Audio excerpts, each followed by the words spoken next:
কোয়েল মল্লিক যদি continue cinema করে না, এই শুভশ্রী গাঙ্গুলির মতো এই যে লেডি সুপারস্টার রয়েছে, এদের ট্যাগটা কখন নিজের কাছে ছিনিয়ে নেবে মানে পাত্তাই পাবে না ভাই।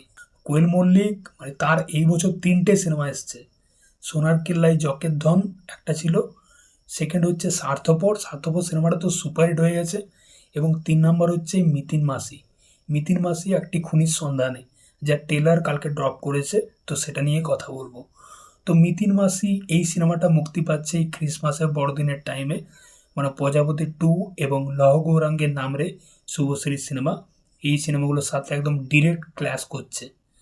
তো ট্রেলার কালকে ড্রপ করেছে, ট্রেলারটা কিন্তু বেশ ইমপ্রেসিভ হয়েছে।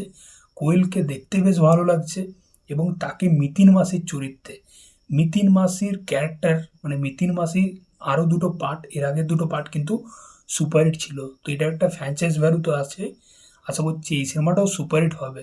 যেরকম ট্রেলারটা দেখলাম, এর অপোজিটে কিন্তু বড় বড় সিনেমা রয়েছে। প্রজাপতি 2 যেটা একটা ফ্র্যাঞ্চাইজ ভ্যালু, যেটা দেবের সিনেমা, এখন দেবের যেরকম মার্কেট ভ্যালু, এবং তার সাথে সৃজিত মুখার্জি, শুভশ্রী গাঙ্গুলি, ল গৌরাঙ্গের নাম রে, সেখানে এসবিএ প্রোডাকশন হাউস আছে, তো সেটাও একটা ভালো সিনেমা হতে চলেছে। যাই হোক, তো একটা বড় ক্ল্যাশের মধ্যে কিন্তু আসছে এই সিনেমাটা।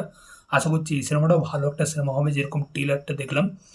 তো ট্রেলারের মধ্যে কোয়েলকে মানে কোয়েলের চরিত্রটা মিতিন মাসি, যে একটা ইনভেস্টিগেশনের জন্য একটা বাড়িতে আসছে, যে বাড়িতে খুন হচ্ছে সাহেব চট্টোপাধ্যায়ের ক্যারেক্টারটা, তার স্ত্রী এই কোয়েলকে ফোন করে ডাকছে, মানে মিতিন মাসির ক্যারেক্টারটাকে ফোন করে ডাকছে, এবং সে যখন ওই বাড়িতে যাচ্ছে, ওই বাড়ির মধ্যে কেউ একজন কালপিট রয়েছে, যেই সাহেব চ্যাটার্জিকে খুন করেছে। এবার কেন খুন করেছে, কিভাবে খুন করেছে, সেটা একের পর এক হার্ডেলস ফেস করতে করতে সে ধরবে। এটা নিয়ে কিন্তু বেসিক্যালি সিনেমাটা হতে চলেছে। তো ট্রেলারের মধ্যে যেরকম অ্যাকশন সিকোয়েন্স দেখতে পাচ্ছি, কোয়েল কিন্তু অ্যাকশন করছে, বাইকের একটা চেজিং সিন রয়েছে, তো দেখতে ভালো লাগছে। মানে শুধুমাত্র যে একটা ইনভেস্টিগেশন সিনেমা, একটা গোয়েন্দা টাইপের সিনেমা, কিন্তু সেরকম না, এর মধ্যে কমার্শিয়াল এলিমেন্টও কিন্তু রয়েছে।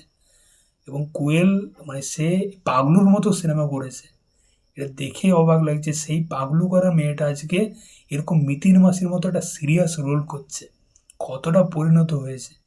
দেব যেরকম একটা পরিণত ক্যারেক্টারে এখন সিনেমা করছে, ঠিক সেরকমই কিন্তু কোয়েল একটা ক্যারেক্টারে কিন্তু সিনেমা করছে প্রত্যেকটা সিনেমায়।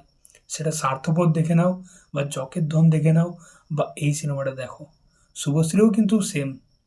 তো এগুলো দেখে ভালো লাগে ভাই, সময়ের সাথে এই যে পরিবর্তনটা। তো ট্রেলারের মধ্যে যেরকম কোয়েলের ক্যারেক্টারটার ডায়লগ পোর্শন শুনলাম, শুনে বেশ ভালো লাগছে, বেশ মজা লাগছে। যখন একজন বলছে যে আরে ওই মেয়ে ছেলেটা খুব, মানে ওই কথাটা বলতে বলতে কোয়েল বলছে, মহিলা বলতে কি আপনার কষ্ট হয়? তো যখন এই ডায়লগটা দিচ্ছে না, মানে পুরুষতন্ত্রের আতে গিয়ে লাগছে। কোয়েলের যে ক্যারেক্টারটা মিতিন মাসি, খুব কুল অ্যান্ড কাম এবং অ্যাটিটিউডের সাথে সে থাকে, হেভি লাগছে ভাই। কোয়েল ওই ক্যারেক্টারটাকে যেরকম ক্যারি করেছে, ট্রেলারের মধ্যে যতটুকু পোর্শন দেখলাম বেশ ভালো লেগেছে, সলিড ভাই। ওই স্টার্টিংয়ে যেরকম একজন ওর টাইটেলটা বলছে ব্যানার্জি না মুখোপাধ্যায়, ওই পোর্শনটা কিন্তু হেভি ছিল ভাই। তো কিছু কিছু সিনে কোয়েল জাস্ট ছাপিয়ে গেছে বস, হেভি লেগেছে তার ক্যারেক্টারটা। এবং যেরকম ব্যাকগ্রাউন্ড স্কোরটা জিৎ গাঙ্গুলি দিয়েছে, বেশ এঙ্গেজিং। তো আশা করছি সিনেমাটাও খুব ভালো একটা সিনেমা হবে। এর আগে 2টো পার্ট সুপারহিট হয়েছে, আশা করছি এই সিনেমাটাও ভালো হবে এবং বক্স অফিসে দারুণ কিছু পারফর্ম করবে। দেখা যাক, ক্রিসমাসে আসছে মিতিন একটি খুনির সন্ধানে। তোমাদের ট্রেলারটা কেমন কি লেগেছে অবশ্যই কিন্তু কমেন্টে জানিও। চললাম, দেখা হচ্ছে পরের ভিডিওতে। চ্যানেলটা নতুন হয়ে থাকলে কিন্তু অবশ্যই সাবস্ক্রাইব করে যাও বস।